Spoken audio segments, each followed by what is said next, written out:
How to fix iPhone battery sudden drops 2023.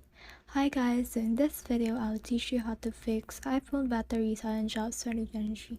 So if you want to learn how it's done, just watch this video until the very end. This is pretty quick and simple, so let's go. So to do that, let's head over to our settings.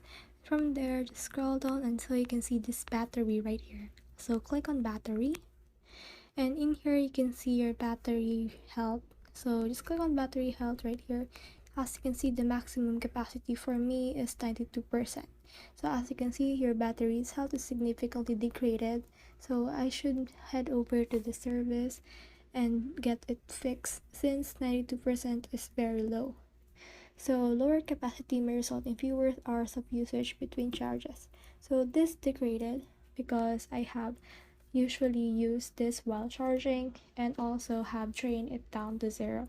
So if I want to recalibrate on that, so as you can see I'm on 11%.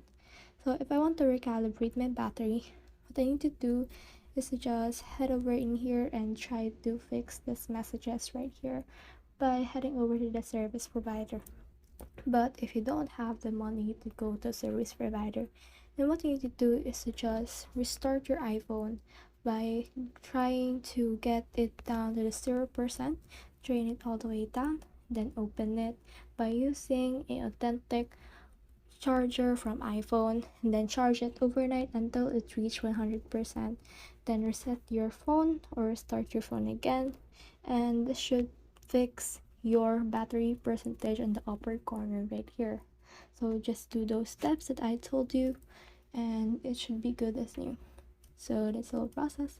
I hope this video helped you to fix iPhone battery sudden drops 2023. If you have questions or comments, kindly put in the comment section below, and if not, don't forget to subscribe and like. Thanks.